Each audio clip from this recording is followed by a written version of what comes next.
കഴിഞ്ഞ ദിവസം ഞാൻ മോളുടെ സ്കൂളിൽ PTA പോയിട്ട് തിരിച്ചു വന്നപ്പോൾ എൻ്റെ 1-2 കൂട്ടുകാരെ കണ്ടു. അപ്പോഴേക്കും അവരെൻ്റെ അടുത്ത് ചോദിച്ചു, ഈ മുടി ഇത്ര മാത്രം നരച്ചിട്ട് നീ എന്താ ഇതൊന്നും ഡൈ ചെയ്യാതെ നടക്കുന്നത് എന്ന് ചോദിച്ചു. അപ്പോഴാണ് എനിക്കും അതിനെക്കുറിച്ചൊരു ബോധം വന്നത്. ഞാൻ കുറേ നാളായിട്ട് ഡൈ ചെയ്തിട്ടില്ല കേട്ടോ. അപ്പോഴേക്കും കഴിഞ്ഞൊരു മാസം എന്നൊക്കെ പറഞ്ഞാൽ എനിക്ക് വളരെ ടെൻഷനും കാര്യങ്ങളുമൊക്കെ ആയിരുന്നു. കാരണം രോഗങ്ങളൊക്കെ ആയിട്ട് ഞാൻ അങ്ങനെ ഇരിക്കുമായിരുന്നു. വേദനയൊക്കെ കാരണം ശരിക്കും പറഞ്ഞാൽ കണ്ണാടിയിലൊന്നും നോക്കിയിട്ട് കൂടിയില്ല. അപ്പോൾ അങ്ങനെ ഒരു അവസ്ഥയിലൂടെ കടന്നു പോയതുകൊണ്ട് ഞാനതൊന്നും ശ്രദ്ധിച്ചില്ല.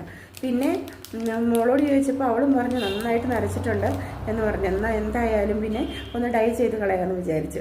അങ്ങനെ ഞാനൊരു ഡൈ മേടിച്ച് നേരത്തെ വാങ്ങി ഉപയോഗിച്ചിട്ടുള്ളതാണ് കേട്ടോ. അപ്പോൾ അത് നല്ലതാണെന്ന് തോന്നിയോണ്ട് നിങ്ങളെ ഒന്ന് പരിചയപ്പെടുത്താമെന്ന് വിചാരിച്ചു. അപ്പോൾ ഞാൻ വാങ്ങിച്ച ഡൈ ഇതാണ് ഗോദ്രേജിൻ്റെ എക്സ്പേർട്ട് റിച്ച് ക്രീമാണ്. ഇത് വെറും 15 രൂപയാണ് കേട്ടോ ഉള്ളത്. ഇത് പ്രൊമോഷൻ വീഡിയോ ഒന്നും അല്ല കേട്ടോ. ഞാൻ ഉപയോഗിച്ചത് കൊണ്ട് എനിക്ക് ഇഷ്ടപ്പെട്ടതുകൊണ്ട് നിങ്ങളെ ഒന്ന് പരിചയപ്പെടുത്തിയെന്ന് മാത്രം. എന്താ ഇത് കണ്ടോ, ഇപ്പം എൻ്റെ തലമുടി നോക്കി വളരെ പെർഫെക്റ്റായിട്ട് നല്ല കറുത്ത് വന്നിട്ടുണ്ട്. ഇപ്പം എൻ്റെ തലമുടി കണ്ടാൽ 65 വയസ്സ് തോന്നുമോ? എന്നെ കണ്ടാൽ പറയുമായിരിക്കും, പക്ഷേ എൻ്റെ തലമുടി കണ്ടാൽ 65 വയസ്സൊന്നും പറയത്തില്ലെന്നാണ് എനിക്ക് തോന്നുന്നത്.